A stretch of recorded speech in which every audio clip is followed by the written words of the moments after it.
Yeah, this is, thank you for the panel. And this is a very complex but a very important question that I'm still somehow trying to figure out. So the quick answer is I think they should be considered as two sides of the same coin.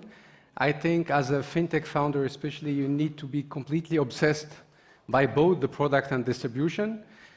Because you need both to success. I mean, this is the main first message. In my personal perspective, I started more inclined into the product. I love the product, and I had impact on the product quite quickly. So I just went through there in my early days, months of fintecture. And over time, I just tried to switch into distribution, and now I split my time between both. I see more people fail in distribution than fail in build the product. I think if you have smart people, product is somehow more predictable than distribution. So if I'm an investor, I would rather focus on distribution than the product. But as a founder, you need to do both. I think if you have a great product and weak distribution, you are dead.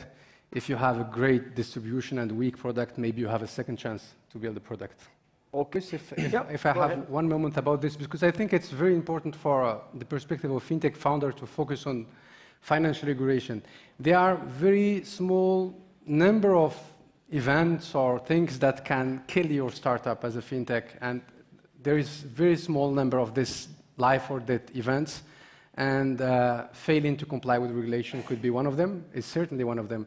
And especially if you focus on enterprise customers, it could kill you overnight. So I think as a founder, you cannot skip the financial regulation. You need to know it exactly, and you need to comply with it.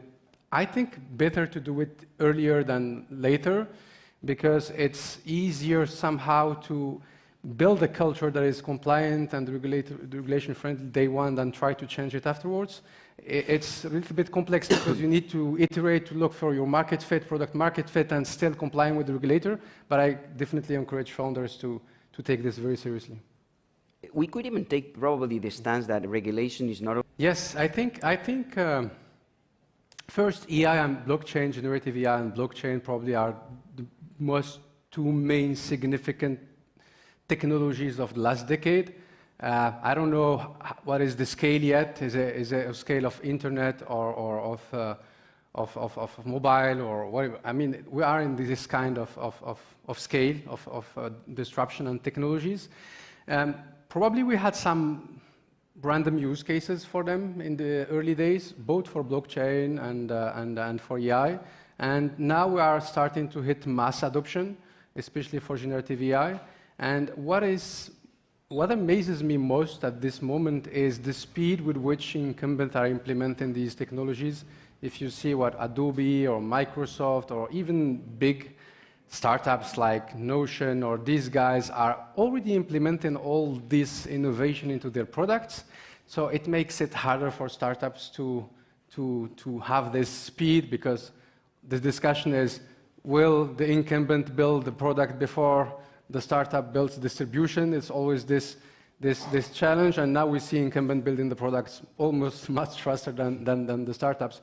On the implementation side, I think at Fintecture we've put together very early on, I think in the first weeks of the launch of GPT-4, a group internally with our compliance teams and different departments to see how can we use the most of this technology while keeping compliant. And my opinion is, if as a business, whatever the business is, tech, fintech, or whatever, if you don't transfer a large fraction of your operations into these technologies by end of this year, you will be at disadvantage as of next year. So it's really, again, a matter of, it's very important to jump into this innovation very quickly because it's already massively adopted.